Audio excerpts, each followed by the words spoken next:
আমাদের মতো মেয়েদের সন্তান না হওয়ার বড় কারণটা কি জানো তো? মানুষের কথা। তুমি হয়তো বলবে যে মানুষের কথা কেন কান দাও, কেন শোনো? দেখো, শুনতে চাই না, শুনতে ইচ্ছাও করে না, কিন্তু মানুষ তোমার যখন উপজে এসে বলবে, তখন তোমার না মাথার মধ্যেই ঘুরবে কেন হচ্ছে না। তার মনে হয় আমার মধ্যেই সমস্যা, হেন তেন। দেখো, আমি যতদূর মানে আমার এত বছরে যতটা জার্নি, আমি যতটা বুঝি যে কিছু কিছু মানুষের এত সমস্যা থাকা সত্ত্বেও তার প্রেগনেন্সি কেন আসে, তারা কোনো টেনশন করে না। আমাদের কি জানো তো, এই যে কথাবার্তাগুলো শুনি লোকের, নানান কথা, বয়স্ক মানুষদের কথা, তারপরে কিছু মানুষের নিজের বাড়ির মানুষের কথা, এমন এমন শুনি না, তখন না মানুষের, আমাদের কি হয় জানো তো, হরমোনটা একেবারে বিগড়ে যায়, হওয়া জিনিস সেটা হতে চায় না।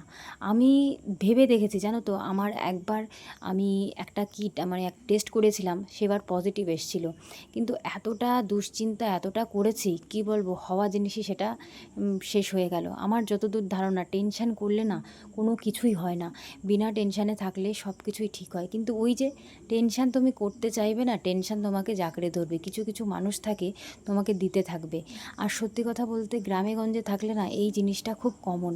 না চাইলেও মানুষের কিছু খোঁচা মারা কথা, মানুষের খোঁচা মারা কথার থেকে কি জানো তো, কোনো জায়গায় গেলে কোনো একটা কথা উঠলো প্রসঙ্গে, সেই প্রসঙ্গে যদি এমন এমন কথা বলবে না, তোমার এমনি কষ্ট তুমি পাবে, না চাইলেও তুমি কষ্টটা পেয়ে যাবে। তাই এই সব কারণেই কিন্তু জানো তো, আমাদের মতো মেয়েদের এত বছর লাগে প্রেগনেন্সি আসতে।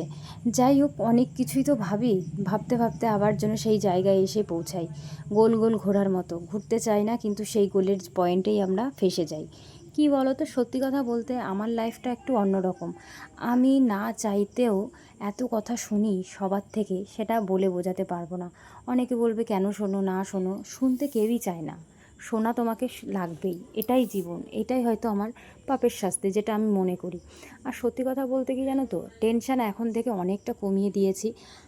সত্যি কথা বলতে এখন টেনশান কমানোতে আমার পিসিওডি যা ছিল আগে, মানে সিস্ট, সেই হিসাবে এখন অনেক কম। এক সাইড মানে বাঁ দিকেরটা একদমই নেই, ডান দিকে অল্প পরিমাণ কিন্তু আমার সিস্ট আছে। এই থেকে প্রমাণিত হচ্ছে যে সত্যি টেনশান না করলে, নিজের মতো থাকলে কিন্তু শরীরের সব রোগ সেরে যায়, শুধু বিনা টেনশানে থাকতে হবে। কিন্তু ওইটাই তো সম্ভব হয়ে উঠে পারে না আমাদের মতো মেয়েদের, না মানে চাইলেও হতে চায় না। মানুষের কিছু খোঁচা খোঁচা মারা কথা শুনতেই তোমার হবেই, কারণ সেটা তোমার শুনতে হবে, কিচ্ছু করার নেই। না শুনতে চাইলেও শোনাবেই তোমাকে। এমনও হয়েছে জানো তো, কোনো জায়গায় ঘুরতে গেলাম বা কোনো একটা অনুষ্ঠান বাড়িতে গেলাম, সেখানেও মানুষ এমনভাবে কথা বলবে না, মানে কি বলবো, তোমার গা জ্বলতে জ্বলতে যাবে। কিন্তু কি করা যাবে বলো, শুনতে হবে। আমি এক এক সময় জানো তো তাই চিন্তা করি যে মানুষ কেমন, এই অবস্থায় মানুষ কত কথা শোনাতে পারে মানুষদের, না? যাই হোক, কি করব বলো, কিছু করার নেই।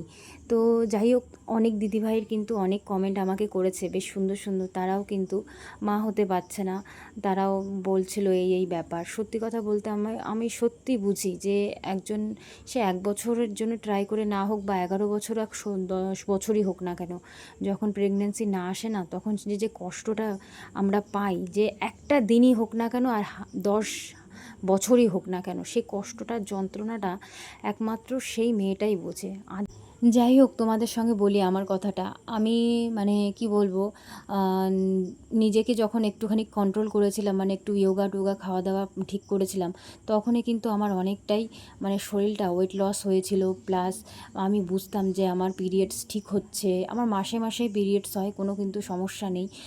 তা সত্ত্বেও কি জানি কি হয়। এবার ব্যাপারটা কি বলো তো, টেনশান করলে না কোনো কিছুই ভালো হয় না। চলো তোমাদের একটা কথা বলি, আমার নিজের এক ফ্রেন্ড, মানে ওর প্রেগনেন্সি আসতেও সমস্যা ছিল, ওর কত সমস্যা ছিল শুনবে, তা সত্ত্বেও এসছে। এক, পিসিওডি ছিল, সিস্ট, 2 টিউব ব্লক ছিল, তারপরে ও খুবই মোটা ছিল, তারপরে হাজব্যান্ডের স্পাম একদম কম, একদম কম। বিশ্বাস করবে না, ওদের আইভিএফ করতে বলেছে, আইভিএফ, আইভিএফ ছাড়া কোনো বাচ্চা কাচ্চাই তাদের হবে না। মানে একটা মিরাক্কেল হয়ে গেল। সত্যি 6 মাস ডাক্তার দেখিয়ে ওর প্রেগনেন্সি আসে, প্রথম নষ্ট হয়ে যায়, কষ্ট পেয়েছিল। তারপরে ডাক্তার বলেছিল যে 6 মাস তোমরা ট্রাই করবে না, কিন্তু ওরা 2-3 মাস পর গিয়ে ট্রাই করেছে বা চেষ্টা করেছে, আবার প্রেগনেন্সি কনফার্ম, মানে প্রেগনেন্সি চলে এসছে, এখন তার মেয়ে হয়েছে। কি বলবো, এত সমস্যা থাকা সত্ত্বেও দেখো তার কিন্তু সন্তান হয়েছে। আমি এ থেকে বুঝতে পারলাম যে আমি আজকে আমার নিজের সন্তান না হওয়ার কারণটাই হচ্ছে আমি অতিরিক্ত টেনশান করে করে আজকে আমি এই পর্যায়ে চলে এসেছি যে হওয়া জিনিসই আমার হচ্ছে না। আজ কিন্তু এই টেনশনের কারণেই আমার হচ্ছে না, জানো তো। আমি এখন থেকে সত্যি বলছি, আমি এখন থেকে নিজেকে অনেক চেষ্টা করছি, নিজেকে একটু ভালো রাখার চেষ্টা করছি। মানে শুধুমাত্র এটাই যে এত বছর হয়ে গেল, আর কতদিন, আর কটা দিন আমি আর সহ্য করব বলো। আর সহ্য করতে পারছি না। এখন নিজেকে একটু সময় দেবো, নিজেকে নিয়ে চলবো, এই একটা ইচ্ছা। আমি কদিন ধরেই শুধু ভাবছি যে যোগা করব, কিন্তু করাই হচ্ছে না, জানো তো। এখন যেহেতু অনেকটা টেনশন কমিয়ে দিয়েছি, টেনশন মেনশন করি না, কিন্তু এক এক সময় জানো তো টেনশন চলে আসে। কি জানি কি কপাল নিয়ে জন্ম নিয়েছি, এত টেনশন করি, টেনশন করি করেই আজকে আমার শেষ হয়ে গেলাম। তারপরে যখন ওই বান্ধবীর সঙ্গে কথা হয় না, তখন আমাকেও একটা কথাই আমাকে বোঝায় যে দেখ, আজ কিন্তু দেখ আমারও কিন্তু এত সমস্যা থাকা সত্ত্বেও, যেখানে তোর কিন্তু কোনো সমস্যাই নেই, তা সত্ত্বেও তুই এত টেনশন করিস বলেই তোর হচ্ছে না। আমার এত কিছু হওয়ার পরেও আমার প্রেগনেন্সি এসছে, আমার মেয়ে হলো।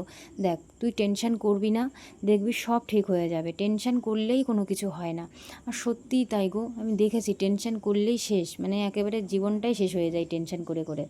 কি করব আমি বলে বোঝাতে পারবো না কেন যে টেনশন আমি এত করি। যাই হোক, তোমাদের সঙ্গে তো এত কিছু বললাম। তো দেখো আজকে কিন্তু আমার বাড়িতে একটু কাজটা বেশিই ছিল, দেখতেই পেয়েছিলে।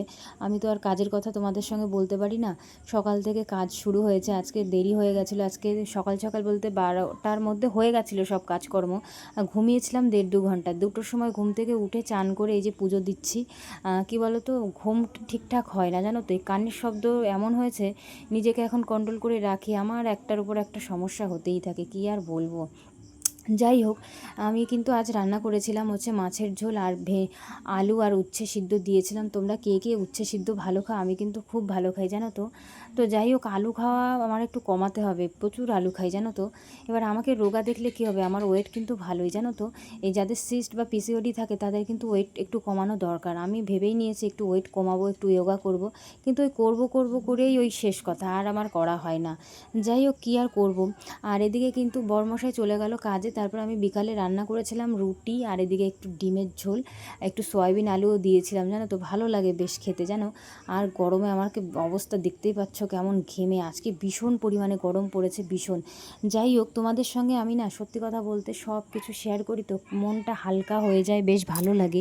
সত্যি কথা বলতে আমার মতো অনেক মেয়েরাই আছি, মানে আছে যারা কিন্তু এই সমস্যায় ভুগছে। তোমরা সত্যি দিদিভাই চিন্তা কেউই করবে না, দেখবে বিনা চিন্তা না করাতেই কিন্তু সব কিছু ভালো হয়ে যায়, জানো তো।